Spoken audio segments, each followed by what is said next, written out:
વાપી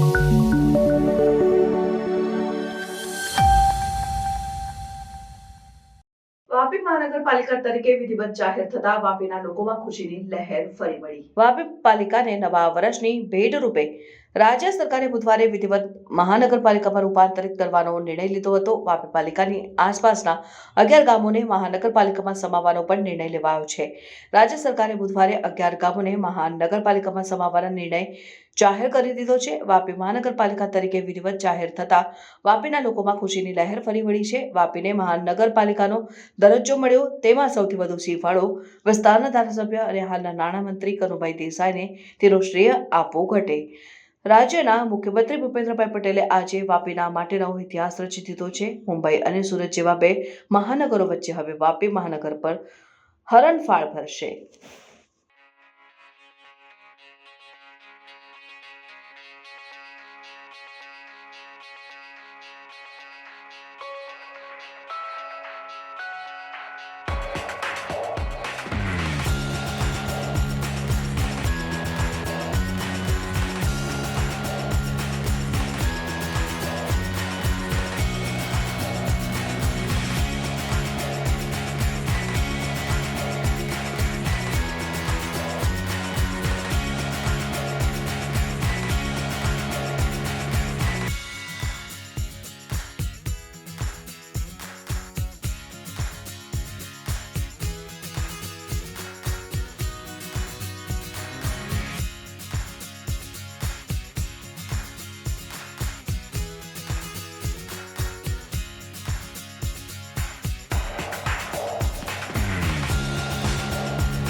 વાપી મહાનગરપાલિકા તરીકે ગુજરાત પ્રદેશના યશસ્વી માનનીય મુખ્યમંત્રી શ્રી ભૂપેન્દ્રભાઈ પટેલે આજે કેબિનેટ બેઠકની અંદર નિર્ણય લીધો અને 4 વાગે આજે જાહેરાત થઈ છે।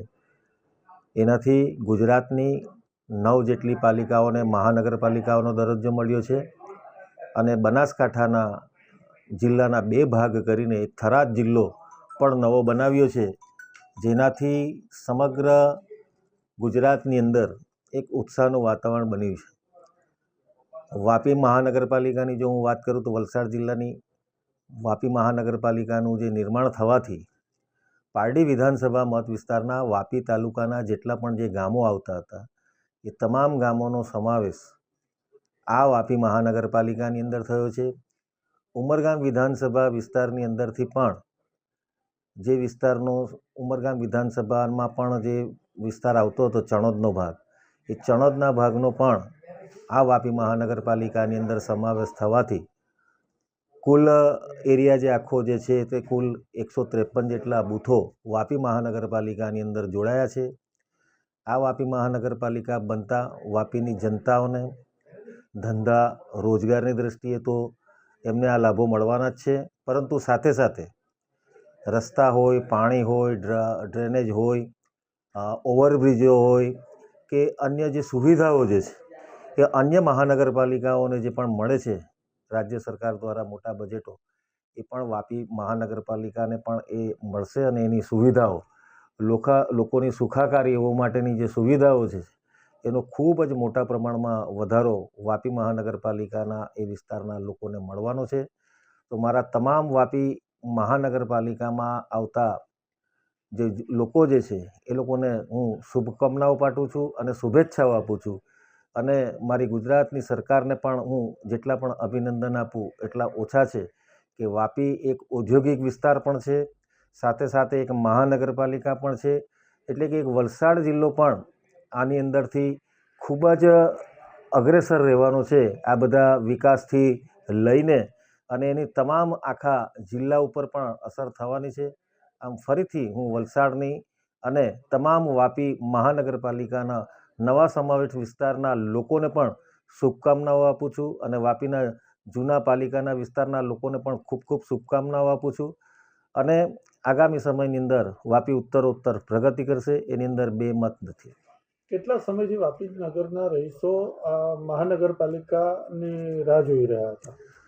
છેલ્લા ઘણા સમયથી ગયા બજેટની અંદર જ વાપી નગરપાલિકાના માટે વાપીના જ ધારાસભ્ય અને આપણા ગુજરાતના નાણામંત્રી શ્રી કનુભાઈ દેસાઈએ વાપી મહાનગરપાલિકાની જાહેરાત કરી હતી. ત્યારથી લઈને જે અધિકારીઓને ટ્રેનિંગથી આપવાથી લઈને એ બધી જ પ્રોસિજરોમાંથી પસાર થઈને ટૂંક સમયની અંદર જ જાહેરાત થવાની છે એ જાતનું વાતાવરણ બન્યું હતું. અને એના થકી આજે 1 જાન્યુઆરી 2025ના દિવસે આજે જાહેરાત થઈ છે. નવા વર્ષની નવી સોગાત જે સમગ્ર ગુજરાતને 9 મહાનગરપાલિકાઓ અને 1 જિલ્લા તરીકે જે મળી છે, એનાથી સમગ્ર વિસ્તારના લોકો ખૂબ જ આનંદિત છે. આજરોજ ગુજરાત સરકાર દ્વારા વાપીને મહાનગરપાલિકાનો જે દરજ્જો આપવામાં આવ્યો છે, સૌપ્રથમ તો હું ગુજરાત સરકારને અને ખાસ કરીને આપણા મુખ્યમંત્રી આદરણીય ભૂપેન્દ્રભાઈ પટેલને અને આપણા લોકલાડીલા ધારાસભ્ય અને ગુજરાતના નાણામંત્રી શ્રી કનુભાઈ દેસાઈને આભાર વ્યક્ત કરું છું. અને જે લોકોમાં જે ખુશીની લાગણી ફેલાઈ ગઈ છે, હું લોકો વતી પણ એમનો ખૂબ ખૂબ આભાર વ્યક્ત કરું છું. ગુજરાત સરકારનો ખૂબ ખૂબ આભાર વ્યક્ત કરું છું. વાપીને મહાનગરપાલિકા બનાવવા માટે ઘણા વખતથી લોકો મહેનત કરી રહ્યા હતા. સંગઠન અને સરકાર સાથે રહીને અને ખાસ કરીને આપણા નાણામંત્રી કનુભાઈ દેસાઈ સાહેબે જે મહેનત કરી છે, આજે એનું ફળ આપણને વાપીવાસીઓને મળી રહ્યું છે. તો હું એમનો વિશેષ આભાર વ્યક્ત કરું છું. અને ખાસ કરીને જે લોકોમાં જે ખુશી પ્રવર્તી છે અને જે કામની અપેક્ષા પણ એની સાથે સાથે વધી છે. મને ચોક્કસ ખાતરી છે કે ગુજરાત સરકારે જે નિર્ણય લીધો છે એનાથી આપણા વિસ્તારનો ખૂબ જ વિકાસ થશે અને આજુબાજુના જે ગામો છે એ પણ વાપી સાથે સાથે કદમથી કદમ મળાવીને એમનો પણ એટલો જ વિકાસ થશે. નવા ડેવલપમેન્ટમાં મને એવું લાગે છે કે જે ઇન્ફ્રાસ્ટ્રક્ચર છે એમાં ખૂબ સુધારો થશે અને જે માળખાકીય જે સુવિધા છે કે રસ્તા, પાણી, ગટર, ખાસ કરીને ગટર, આપણે ગામડા વિસ્તારમાં આપણે જોવામાં ઘણી વખત આવતું હોય છે કે ભાઈ ડ્રેનેજની વ્યવસ્થા નથી હોતી. તો મને ચોક્કસ ખાતરી છે કે મહાનગરપાલિકા બન્યા પછી ડ્રેનેજની પણ વ્યવસ્થા ખૂબ સારી રીતના થશે. રસ્તા અને પાણીની તો આપણે ત્યાં આમ તો બહુ કંઈ વાંધો નથી, પણ તેમ છતાં કોઈ જગ્યાએ એની જો ઉણપ હશે તો એને પણ સરકાર કવર કરી લેશે. ટેક્સીસમાં હવે આપણે જોવાનું રહ્યું છે કે અત્યારે કઈ રીતના ફેર પડશે અને ઓફિશિયલી જ્યારે આપણી પાસે આવશે થોડા ઘણા ટેક્સ કદાચ વધી પણ શકે છે, પણ એની સામે સરકાર સુવિધાઓ પણ ઘણી આપવાની છે. એટલે એ જ્યારે આવશે ત્યારે જ આપણને ખબર પડશે.